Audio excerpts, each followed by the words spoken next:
everybody, welcome back to Cooking with Grandmommy. Welcome back to my house where good things are always going on in my kitchen. Because remember, at Grandmommy's house, food is all about love and everybody's welcome. Now, I gotta tell you, I just finished up one of the most fun things I do every summer. It's called Granmommy Camp. So I have grandkids for 3 days. And this year I had 2 grandkids who each brought a friend, so 4 kids for 3 days, and we had so much fun.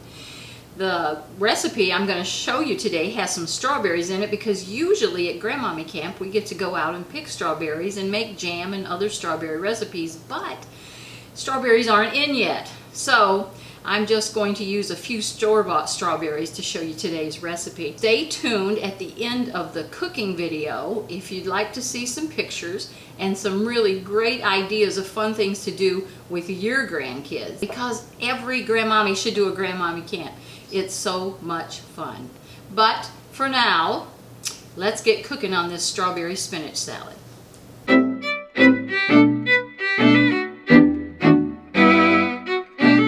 Alright, so sticking with our theme of fresh, crispy summer salads, today we're going to work on something that has spinach and also has strawberries.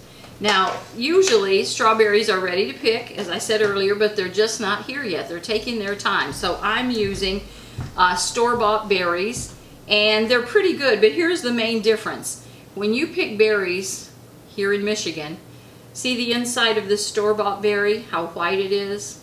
The fresh ones are red all the way through, and they have a lot more flavor. But we can only get them for about 3 weeks a year. So I'm going to use some store-bought berries for this one. Now, so for starters, you want to have 6 cups of torn spinach. And just to help you decide how much to buy, there's about 1 cup of spinach per 1 ounce. So this size package that I bought is 6 ounces. So that's about 6 cups. And all you have to do, this is pre-washed, and all you have to do with spinach, you don't have to use a knife with it, you basically want to, on the larger leaves, tear off the stems. They're pretty tough and a little chewy, so just pick out your spinach leaves and tear off the stems of the larger ones. You'll have a lot of small leaves that don't have those stems, and you can just throw those right in. But the larger ones that you're ripping the stems off, once you pull the stem off, then rip it up, just nice bite-sized pieces, and throw it into your bowl. So I already have my 6 cups in this bowl. Now the other ingredients, of course, are going to be strawberries, and you can use 1.5 to 2 cups. I'm going to use 1.5 cups, and I'm going to throw in a half a cup of blueberries because they're really nice and fresh right now too. Ooh, look at that. Doesn't that already look good? Summery and fresh. And then this one calls for a half a cup of pecans. You can use just plain pecans. You can toast them, which means you would take your half cup, throw them into a small nonstick skillet on medium heat, and just toss them for about 5 minutes. They'll smell real toasty. You can add them that way, or what I did is I sugared mine. Of course I did, because you put that half cup of pecans in a 1 tablespoon of melted butter in your nonstick skillet, stir that around, and then add about 1.5 teaspoons of sugar.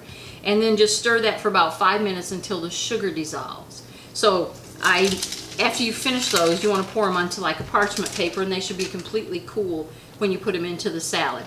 Alright, so I have tossed together my spinach, strawberries, sugared pecans, blueberries in this lovely balsamic vinaigrette. And you talk about crispy, light, and tasty for summer. So that's it for our yummy summer salad recipe, strawberry spinach salad. And I thank you for joining me and ask you to remember to subscribe, to like, and to share. There's plenty of good recipes on Cooking with Grandmommy that you and your friends will enjoy. But if you'll stick around, I'm going to share some inside secrets and special photographs of Granmommy Camp. Hope you enjoy it. As promised, here is some information on how to enjoy a Granmommy Camp with your grandkids, or maybe you just want to have a camp with your kids. There's some really cute photos you're going to see, but let me tell you a few things about Granmommy Camp.